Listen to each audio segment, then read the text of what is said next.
Gunfire chewed through the jagged canyon walls, pinning Navy SEAL Team 6 down in a river of their own blood.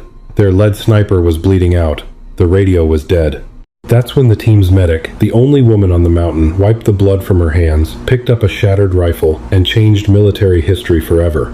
The air in the Hindu Kush Mountains doesn't just bite, it tears at your lungs like shredded glass.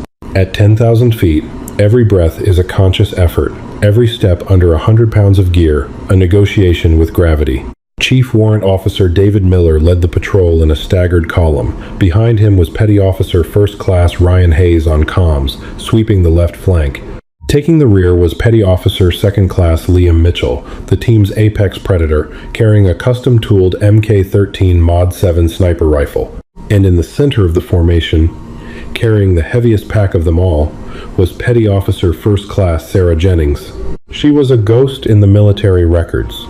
Officially, she didn't exist in this capacity. When the Pentagon quietly rolled out a classified directive to integrate a female operator into Tier 1 special missions, they didn't lower the standards. They went hunting for an anomaly. They found Sarah, a former trauma surgeon resident who had abruptly traded the sterile white halls of Johns Hopkins for the mud and blood of Coronado. She had survived Hell Week with 2 fractured ribs, earning her trident in the shadows. The brass saw her as a highly trained medical asset who could shoot. The men of Team 6 just saw her as Doc. But tonight, the title of Doc felt like a heavy, suffocating chain. The objective was a high-value target extraction deep in the Spingar mountain range. A brutal warlord, known only as the Engineer, had been coordinating attacks on coalition forces, and intelligence placed him in a fortified compound at the edge of a narrow, unforgiving ravine. To get there, the team was relying on a local informant named Tariq. Tariq was a wiry man with eyes that darted like a cornered animal. He had been vetted by the CIA, paid handsomely, and promised safe passage to the States. As they navigated the treacherous shale paths under the green hue of their night vision goggles, Sarah couldn't shake a creeping, visceral sense of dread. Her medical training had rewired her brain to notice micro-expressions, the slight dilation of a pupil, the unnatural rigidity of a jawline. People in pain or fear couldn't hide their tells from her. Tariq wasn't showing fear, he was showing anticipation. "Chief," Sarah whispered into her comms, her voice barely a breath above the whistling wind. "I don't like this route. We're stepping into a fatal funnel. The ridge above us provides zero cover." Miller's voice crackled back, tight and disciplined. "Copy that, Doc. But Tariq says the main pass is rigged with IEDs. This goat trail is our only blind spot past their sentries. Keep your eyes on his 6. Sarah tightened her grip on her suppressed M4. She looked at Tariq's hands as he climbed the rocks ahead of them. When she had patched a blister on his heel back at the forward operating base, she had noticed the thick, yellowed calluses on the webbing between his right thumb and index finger. They weren't the calluses of a farmer or a goat herder. They were the distinct, friction-burned calluses of a man who spent his life pulling back the heavy charging handle of a Soviet-era PKM machine gun. She had reported it, but the intel officers had brushed it off. "Everyone out here has handled a weapon, Doc," they had told her. But Sarah knew the difference between handling a weapon and living with one. The wind died down, leaving an eerie, suffocating silence in the canyon. The moonlight broke through the thick, bruised clouds, illuminating the jagged peaks around them. They were halfway through the gorge. The rock walls on either side rose 200 feet into the air, creating a perfect, inescapable trench. Tariq suddenly stopped. He looked back at Miller, pointed toward a narrow fissure in the rocks ahead, and held up 2 fingers. 200 meters. Then, Tariq did something that made Sarah's blood run instantly cold. He didn't wait for the team to move. He stepped sideways, slipping behind a massive boulder, and disappeared into the shadows. "Tariq, hold," Miller ordered softly over the radio. Silence. "I have no visual on the asset," Hayes whispered, sweeping his rifle left and right. Sarah's heart hammered against her ribs. She didn't need to be a tactician to know the anatomy of a trap. She felt the sudden shift in the atmospheric pressure. She smelled the faint, acrid scent of cheap tobacco and gun oil riding the downdraft. "Chief, it's a burn!" Sarah yelled into the mic, breaking noise discipline. "Ambush! Break right!" A fraction of a second later, the canyon wall exploded. The night erupted into a deafening, blinding cacophony of violence. A rocket-propelled grenade screamed down from the eastern ridge, slamming into the shale just 10 yards ahead of Miller. The shockwave threw Sarah backward, the breath blasted from her lungs. A shower of razor-sharp rock fragments rained down on them, pinging off their Kevlar helmets like demonic hail. Before the dust could even settle, the staccato roar of heavy machine gun fire ripped through the gorge. Tracers lit up the darkness in neon green and red, crisscrossing over their heads in a deadly web. "Contact right! Contact right!" Miller roared, rolling behind a low outcropping of limestone and returning fire. "Comms are jammed!" Hayes screamed, frantically twisting the dials on his radio pack as bullets chewed the dirt inches from his boots.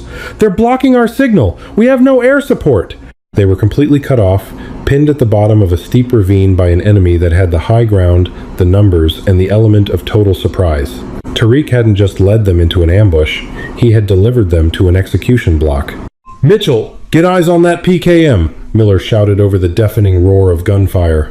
Mitchell, the sniper, had already scrambled up a steep embankment to their left, finding a narrow shelf that offered a clear line of sight to the eastern ridge. He unfolded the bipod of his MK-13, settled the stock deep into his shoulder, and peered through the Night Force optic. Sarah, hunkered down behind a boulder, provided suppressive fire, her M4 barking in short, controlled bursts. But her eyes were fixed on Mitchell. She knew the math of the battlefield. The enemy had a heavy machine gun suppressing them, but they also had something far worse. They had patience. A brilliant flash erupted from a cave opening nearly 800 yards up the mountain. It wasn't the rapid flash of an assault rifle, it was the distinct, solitary muzzle flash of an SVD Dragunov sniper rifle. "Mitchell, drop!" Sarah screamed. She was a second too late. The heavy 7.62mm round punched through the darkness and struck Mitchell with the sickening, wet sound of a sledgehammer hitting a melon. The impact spun the large man entirely around. He collapsed, tumbling down the rocky embankment in a cloud of dust and loose shale, his sniper rifle clattering down beside him. "Sniper down!" Hayes yelled, laying down a frantic wall of covering fire. Sarah didn't think. The medical instinct honed through years of trauma bays and blood-soaked operating tables took over completely. She dropped her M4, grabbed her heavy medical ruck, and sprinted out from behind her cover. "Doc, no! Stay down!" Miller commanded, but his voice was drowned out by a fresh wave of RPG explosions. Sarah ran through the fatal funnel. Dirt kicked up into her face as enemy rounds chased her boots. She slid on her knees over the sharp rocks, crashing into Mitchell's limp body just as a burst of PKM fire chewed the ground where she had been standing a microsecond before. She dragged him behind the inadequate cover of a fallen tree trunk. Mitchell was pale, his eyes wide and unfocused, staring at the starlit sky. The right side of his chest carrier was soaked in a rapidly expanding pool of black blood. The bullet had caught him just below the collarbone, shattering his scapula and tearing through his subclavian artery. "Liam, stay with me. Look at me," Sarah shouted, her hands moving with blinding speed. She ripped open his vest, exposing the massive exit wound. The arterial spray was bright red and pulsing with his fading heartbeat. If she didn't stop it in 30 seconds, he would bleed out right there in the dirt. She jammed her fingers directly into the wound cavity, finding the severed artery and pinching it shut with her bare hands. Mitchell screamed, a horrific, gurgling sound as his lungs struggled for air. "Hayes, toss me the quick clot! Now!" she ordered. Hayes threw the package from 10 yards away. Sarah caught it, tore it open with her teeth, and began packing the chemically treated gauze deep into Mitchell's chest cavity, maintaining brutal downward pressure. Above them, the enemy sniper fired again. The round slammed into the tree trunk inches from Sarah's head, showering her face in splinters. "He's got us zeroed!" Miller yelled, trying to return fire, but his rifle couldn't reach the enemy sniper's perch. "Doc, how is he?" "He's stable for exactly 5 minutes," Sarah yelled back, applying a chest seal over the packed wound. "But he can't shoot. His right arm is paralyzed." Miller swore violently. "Hayes, can we get a bird on the radio?" "Nothing. We're entirely blacked out." The situation was deteriorating by the second. The machine gun fire was intensifying, slowly chewing away the boulders that hid Miller and Hayes. But the real threat was the sniper. The enemy shooter was methodical, taking his time, waiting for any of the Americans to expose a single inch of flesh. Sarah looked down at Mitchell. His breathing was shallow, his pulse thready. She had stopped the bleeding, but she couldn't fly him off this mountain. She looked to her right. Mitchell's MK-13 Mod 7 sniper rifle lay in the dirt. The scope was dusty, but the weapon was intact. Sarah was a medic. Her job was to preserve life, to put the pieces back together when the world blew them apart. In the teams, everyone had their highly specialized role. You didn't cross lanes. You didn't try to be the breacher if you were the comms guy, and you certainly didn't pick up the sniper rifle if you were the medic. But as another round cracked past her ear, shattering the rock behind her, Sarah realized something with terrifying clarity. There was no medical procedure that could save them now. No tourniquet could stop the ambush. The only way to save her team's lives was to take the lives of the men trying to end them. Sarah wiped the thick, sticky blood off her hands onto her tactical pants. She reached out and grabbed the barrel of the MK-13, dragging it toward her. "Doc, what the hell are you doing?" Miller barked, seeing her shift her position. "Stay on the casualty. You are not a sniper." "Mitchell is out of the fight, Chief," Sarah yelled back, her voice eerily calm despite the chaos around them. "If that shooter gets another angle on us, we're all dead in 3 minutes." "You can't make that shot, Jennings. It's 800 yards, uphill, in a crosswind." Sarah didn't answer him. She racked the bolt of the heavy rifle, ejecting the chambered round to ensure it hadn't been compromised by the dirt, and slid a fresh 300 Winchester Magnum round into the chamber. The metallic clack of the bolt locking into place felt deafening to her, louder than the machine gun fire echoing in the valley. She crawled forward, leaving the relative safety of the tree trunk, and pushed the bipod of the rifle into the dirt at the edge of the embankment. She pressed her eye to the optic. The world shrank from a massive, terrifying war zone down to a tiny circular lens of green light. "Breathe," she told herself, the same way she did before making a critical incision in the operating room. Just breathe. But as she scanned the pitch-black ridgeline looking for the enemy sniper, she saw something that made her heart stop. Through the thermal capability of the optic, she didn't just see the sniper hidden in the cave. She saw the figures moving along the ridge directly above Miller and Hayes. 5 men, heavily armed, dragging wooden crates to the edge of the cliff. They weren't just pinning them down, they were setting up mortars. And standing right beside them, directing the mortar teams, was Tariq. The trap was closing, and Sarah had less than 60 seconds to rip it back open. The human body is a masterpiece of biological engineering, but it is deeply vulnerable to the laws of physics. As a trauma surgeon, Petty Officer First Class Sarah Jennings understood exactly how much kinetic energy was required to shatter a femur, collapse a lung, or instantly sever the medulla oblongata. Now, staring through the high-powered optic of the MK-13 Mod 7, she had to reverse engineer her life's work. Instead of stopping the bleeding, she had to cause it. Through the thermal lens, the ridgeline, 300 feet above them, glowed with the heat signatures of the enemy mortar team. The math flooded Sarah's mind, overriding her panic. Distance, approximately 800 yards. Incline, a sharp 30-degree upward angle, meaning the bullet would experience less gravitational drop over the line of sight. Wind, a stiff crosswind howling down the canyon at roughly 12 miles per hour from left to right. If they dropped that 82mm mortar shell into the tube, the explosive radius would instantly vaporize Chief Miller and Petty Officer Hayes. The confined space of the rocky gorge would act as an amplifier, turning the limestone into thousands of lethal, high-velocity projectiles. She had precisely 4 seconds before the loader dropped the payload. Sarah exhaled, emptying her lungs completely to stall her diaphragm. Her heart rate, which had been pounding at a frantic sprint, began to deliberately slow. She pressed the pad of her index finger against the hair trigger. She didn't aim at the man's center of mass. The wind would push the bullet too far off course. Instead, she adjusted her mil-dot holdover, aiming entirely off the target, into the empty, black air to the left of the loader's shoulder. "Trust the math," she told herself. She squeezed the trigger. The .300 Winchester Magnum roared, a deafening thunderclap that kicked the heavy rifle violently into her shoulder.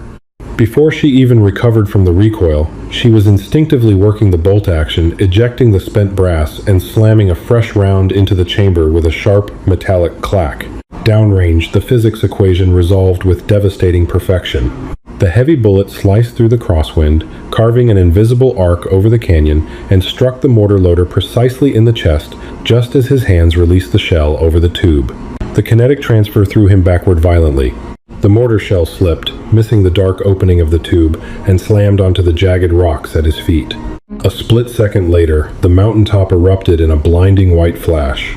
The sympathetic detonation of the mortar rounds shattered the ridgeline. A concussive shockwave rippled down into the gorge, washing over Sarah and showering the team in a thick hail of dirt and pulverized shale. The heavy machine gun fire that had pinned Miller and Hayes instantly ceased. "Direct hit! Direct hit!" Hayes screamed over the ringing in their ears, wiping a thick layer of dust from his goggles. "Doc, was that you?" Sarah didn't celebrate. Her eyes were already back in the optic, sweeping the darkness. The mortar team was neutralized, but the apex predator of the mountain was still breathing. A sharp, distinct crack split the air, and a 7.62 millimeters round slammed into the dirt mere inches from the bipod of Sarah's rifle. The enemy Dragunov sniper. He had seen her muzzle flash when she took out the mortars, and now he had her bracketed. He was adjusting his scope. His next shot would not miss. Sarah was locked in a deadly game of geometry with a man she couldn't even see with the naked eye. She shifted her position, dragging the heavy rifle 2 yards to the left, crawling on her stomach over the razor-sharp rocks. She ignored the burning pain in her forearms and the warm blood soaking through her uniform from where the shale had cut her knees. She re-established her sight line. The cave opening across the valley was shrouded in the deep shadows of the mountain. The thermal scope struggled to penetrate the thick, rocky overhang. "Where are you?"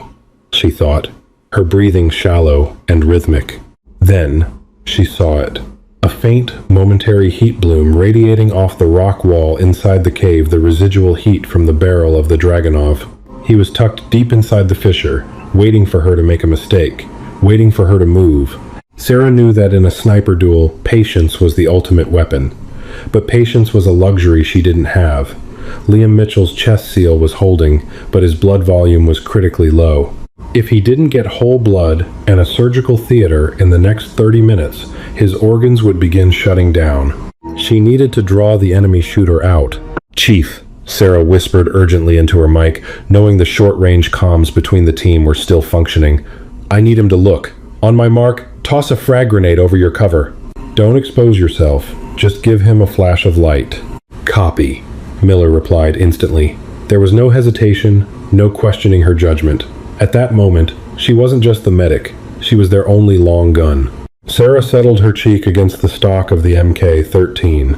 3, 2, 1, mark. Miller hurled an M67 fragmentation grenade blindly over the limestone boulder. It detonated mid-air, casting a brilliant fiery glare across the canyon walls. For a fraction of a second, the enemy sniper flinched. The sudden illumination cast a shadow inside the cave, revealing the exact silhouette of his head and shoulders as he leaned forward to inspect the explosion. Sarah's crosshairs were already waiting.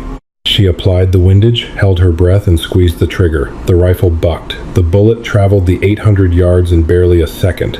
Through the optic, Sarah watched the thermal signature of the enemy sniper instantly collapse, dropping out of view like a cut marionette. The threat in the cave was eliminated. The canyon went dead silent, save for the whistling of the high-altitude wind and the ragged breathing of the wounded man beside her. "Sniper is down," Sarah reported, her voice as flat and clinical as if she were reading a patient's vitals. "Good effects on target, Doc," Miller's voice crackled, laced with an adrenaline-heavy mixture of disbelief and awe. "Hayes, try the long-range comms again.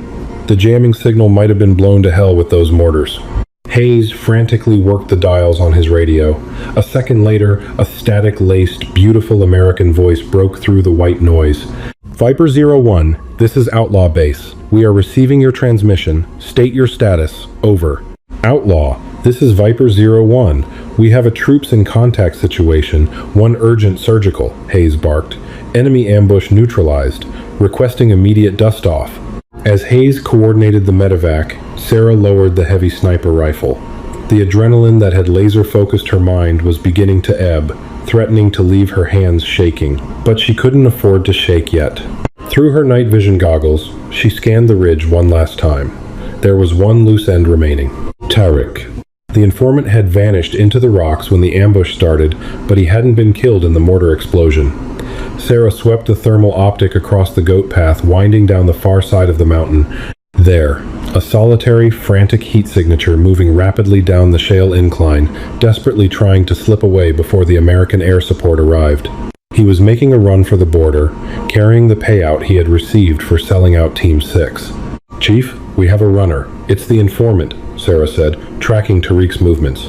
"Let him go, Doc," Miller ordered, sliding out from behind his cover to advance on her position. "We need to secure the landing zone. We're out of time." "No," Sarah said coldly. "He knows our patrol routes. He knows our FOB protocols. If he walks, he sets up another team." She wasn't going to kill him. A dead informant provided zero intelligence, but she wasn't going to let him walk either. Sarah racked the bolt one final time. She tracked Tariq's sprinting form, moving at a dead run nearly 600 yards away. Hitting a moving target in the dark, across uneven terrain, was a shot that seasoned Tier 1 snipers spent years perfecting. Sarah aimed low. She calculated his speed, applied the lead, and held her breath. Bang. The bullet struck Tariq's right thigh, instantly shattering the femur. He collapsed into the dirt, rolling down the incline before coming to a violent halt against a scrub brush. He was immobilized, alive, and awaiting capture by the quick reaction force that was undoubtedly inbound. 10 minutes later, the unmistakable, heavy, rhythmic thumping of twin UH-60 Blackhawk helicopters echoed through the canyon. The downdraft whipped the dirt into a frenzy as the birds flared and touched down on the narrow canyon floor. Heavily armed pararescuemen leaped from the side doors, rushing toward their position. Sarah was back in her element. She had already reapplied pressure to Mitchell's wound, seamlessly transitioning back to the role of a trauma surgeon. Subclavian arterial bleed, packed with hemostatic gauze, vitals are low but stabilized, she yelled over the roar of the helicopter rotors as she helped the PJs load Mitchell onto a stretcher. "Get him 2 units of O- right now." As they loaded Mitchell into the belly of the Blackhawk, Sarah grabbed her medical ruck. She turned back to pick up her M4, but a large gloved hand stopped her. Chief Miller bent down and picked up the heavy MK-13 sniper rifle from the dirt. He cleared the chamber with a practiced motion, locked the bolt back, and held it out to her. Under the green glow of the helicopter's instrument panel, Miller looked at the woman who had single-handedly broken an impossible ambush. The skepticism that had quietly lingered in the squad room for months was entirely gone, replaced by a profound, unshakable reverence. "You bring this home, Doc," Miller shouted over the engine noise, pressing the sniper rifle into her hands. "You earned it." Sarah took the weapon. It was heavier than her medical bag, heavier than anything she had ever carried, but she held it firmly. 2 days later, at the bustling forward operating base in Bagram, the air was thick with jet fuel and exhaust. Sarah stood outside the surgical tent, a cup of terrible, lukewarm military coffee in her hand. The sun was rising over the distant, snow-capped peaks of the Hindu Kush, casting a long golden light over the tarmac. Liam Mitchell had survived the night. He had been stabilized again, and was currently on a C-17 transport plane headed for Ramstein Air Base in Germany. He would keep his arm. He would eventually shoot again. The heavy metal door of the command center banged open, and Chief Miller walked out, accompanied by Hayes. They spotted Sarah and walked over, the crunch of their boots on the gravel loud in the quiet morning air.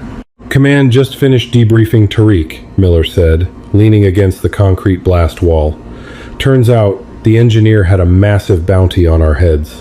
Tariq was supposed to pin us in the fatal funnel, while the mortar team turned us into mist. It was a perfect trap." "Almost perfect," Hayes corrected, offering Sarah a rare, genuine smile. Miller turned to fully face her. "The military is a world built on rigid hierarchy and inflexible labels. You are what your file says you are. But out in the dark, where the ink on those files means absolutely nothing, actions dictate reality." "The brass doesn't really know how to write this one up," Miller said quietly. "A trauma doc picking up a long gun and dropping a mortar team and an enemy sniper at 800 yards in a crosswind? It's going to raise a lot of eyebrows at the Pentagon." "Let them raise their eyebrows," Sarah replied, taking a slow sip of her coffee. "I was just protecting my patient." Miller chuckled, a low rumbling sound. He extended his hand. Sarah took it. His grip was iron tight, pulling her slightly forward. "You aren't just protecting patients anymore, Sarah," Miller said, using her first name for the absolute first time since she had joined the team. "You're a shooter. And the boys on Team 6 will never forget what you did on that mountain." Sarah looked out toward the rugged peaks. She had come to this austere, unforgiving country to save lives, and she had done exactly that. She had just used a completely different set of instruments to do it. If you loved this intense real-life story of grit and survival, please hit that like button and share this video with someone who respects the unsung heroes of our military. Don't forget to subscribe and click the notification bell so you never miss out on these incredible stories of bravery and tactical brilliance. Have an idea for our next military history deep dive? Drop a comment below and let us know what you want to hear next.